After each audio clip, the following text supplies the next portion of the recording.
least. 11:17. Betsy Kling is here now. We talked about those snowflakes today. They were pretty for a bit, right? Yeah, it was very decorative, very pretty. Still cold. We're very much still in February, and it is still winter here in Northeast Ohio. A lot of people still are ready just to go because we already had 60s and that's it. That means it's spring. Well, that's not the way it always works. 20s to get your day started tomorrow with mostly cloudy skies. We'll get to see some more sunshine in the afternoon, and that may linger into the evening with mostly sunny conditions, but temperatures are going to stay in the 30s tomorrow. Still dealing with a few random flurries around northern Ohio. They're kind of hit or miss right now, and this is kind of in wind down mode. So other than a straight flurry tomorrow morning, I think we will be snow free, although we'll probably still have some clouds around as we still have a predominant northwest flow coming in off of the lakes, all of the Great Lakes.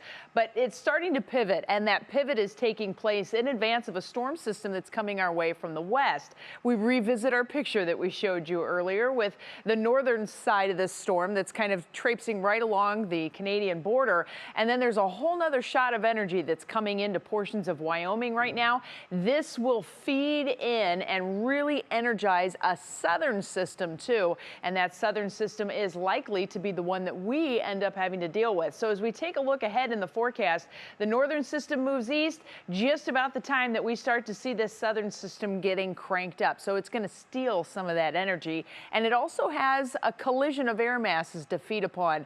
Oftentimes storm systems, especially this time of the year, they feed off of a difference of temperature, some kind of a boundary. And there is a boundary here with the warm air that's been sitting farther to the south. So it's going to ride that wave coming eastbound as we head through the day tomorrow. And then once we get to Thursday morning, that should be right on our doorstep. Now you see we've got some pinks in here.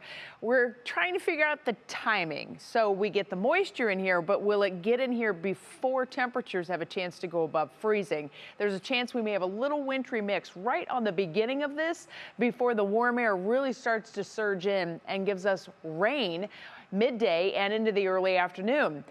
Then the cold front goes by as these storms circulate through and colder air begins to fill in, so that by Thursday night we end up with a little bit of lake effect. Not expecting any significant accumulations yet, but can't rule out a little coating possibility.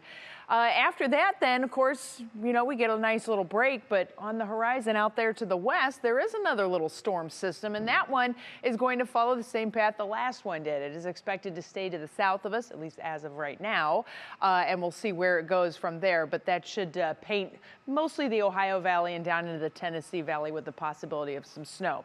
Let's go hour by hour in your National Design forecast. We do have those northerly winds continuing tonight, so an isolated snow shower tomorrow morning can't be ruled out. Look at these daybreak temperatures in the upper 20s and low 30s. We'll continue with an isolated flurry chance through most of the morning, and then it all falls apart. We get to see some sunshine, but that is not going to help us out too much as far as the temperatures go tomorrow.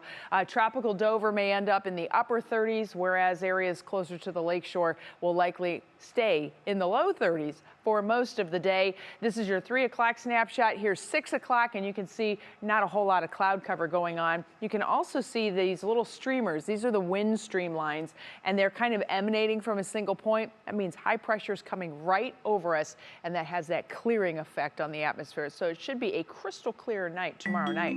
Here is your Union Home Mortgage forecast. The variably cloudy skies for Valentine's Day, as mentioned, will be in the mid-40s. After that, little chance for a mix in the morning changes to rain. Then the colder air flows in, so possibility of a little lake effect snow Thursday night into Friday. Cool air stays with us to start Saturday, and then just a few clouds around as temperatures take a turn into the 40s and stay there for most of next week.